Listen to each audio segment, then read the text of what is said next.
महादेव और केम छो दोस्तों। आज हम बात करेंगे डेमन स्लेयर की। और अगर आप भी डेमन स्लेयर के फैन हो पर फिर भी मैं दावे के साथ कह सकता हूँ कि इस वीडियो में बताए गए फैक्ट्स आपको नहीं ही पता होंगे। तो इस वीडियो में हम बात करेंगे कि तांजीरो के पिता जो हिनिकामी कागुरा डांस करते थे उनके पीछे की हिस्ट्री क्या है, और तांजीरो की फैमिली को किसने मारा था, और उसने नेजुको को मारने की बजाय उसे डीमन क्यों बना दिया। तो लेट्स टॉक।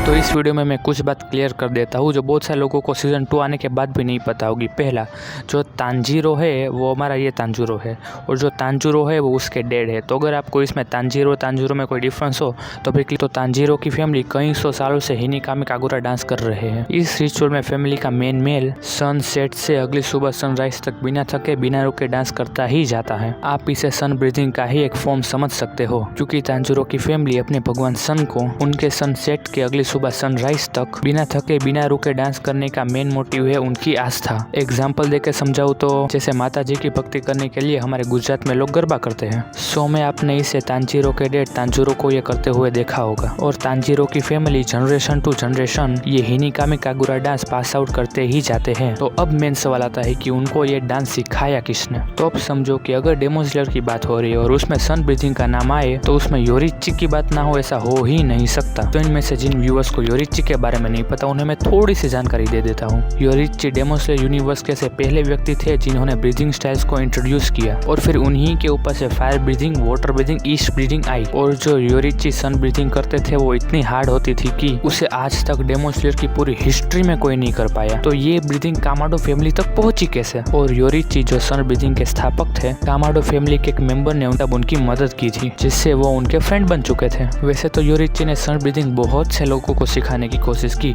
पर उनमें से एक भी नहीं सीख पाया सिवाय कामाडो फैमिली के। तांजीरो के पर अंकल सन ब्रीदिंग सीख गए थे, पर उन्होंने कभी डेमन स्लेयर स्क्वाड को ज्वाइन नहीं किया, बल्कि उन्होंने इस सन ब्रीदिंग को अपने गॉड फायर एंड सन के नाम कर दिया और जनरेशन टू जनरेशन पास करते गए। और इस फायर ब्रीदिंग को उन्होंने नाम दे दिया हिनिकामी कागुरा डांस। तो अब मेन सवाल, तांजीरो की फैमिली को किसने मारा और क्यों।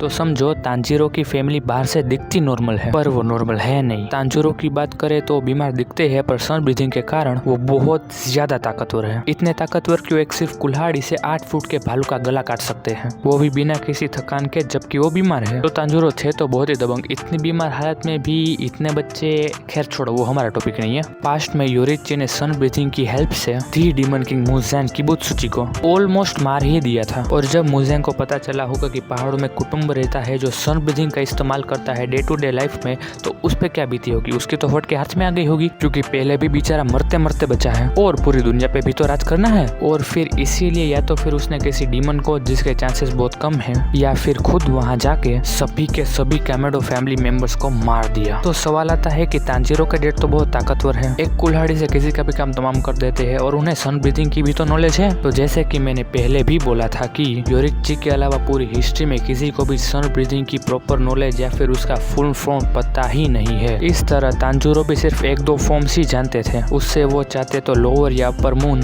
अकाजा या फिर डाकी को निपटा सकते थे अगर उनके पास निचिरिन स्वॉर्ड हो तो, जो कि उनके पास नहीं थी, क्योंकि वो सिर्फ और सिर्फ डीमन स्लेयर्स को ही मिलती थी और उससे ही डीमंस मर सकते थे। अब वो जब तक उनके फैमिली मेंबर्स भाग नहीं जाते तब तक कुल्हाड़ी तो कुल्हाड़ी उन डीमंस से फाइट तो कर ही सकते थे, इतने पावरफुल तो थे ही वो। और अगर उन्हें साक्षात मुजेंग ही मारने आया होता तो क्या कहने। ज्यादा अफसोस मत करो, मरना ते ही था। तो अब तीसरा सवाल आता है कि अप्सरा नेजुको को मारने के बजाय उसे डीमन क्यों बना दिया गया। तो इस सवाल का जवाब है कि जब मुजेंग या फिर कोई अदर डीमन तांजीरो की फैमिली को मार रहा होता है, तब किसी फैमिली मेंबर ने या फिर किसी बच्चे ने तांजीरो का नाम ले लिया होगा, और तांजीरो तो तब घर पे नहीं था। तब मुजेंग ने अपना दिमाग चलाते हुए नेजुको के साथ अपना थोड़ा ब्लड शेयर किया, जिससे वो डीमन बन जाए, जिससे जब तांजीरो वापस घर आए तो नेजुको ही उसे मार दे और कामाडो फैमिली हमेशा के लिए खत्म। तो दोस्तों ये थी मेरी छोटी सी कोशिश, आप बताना आपको कैसी लगी। और हाँ, मेरा पूरा चैनल ये डेमन स्लेयर के ऊपर ही बना हुआ है, तो आप और भी वीडियोस देखना चाहते हो तो प्लीज़ चैनल को लाइक शेयर सब्सक्राइब कर लेना,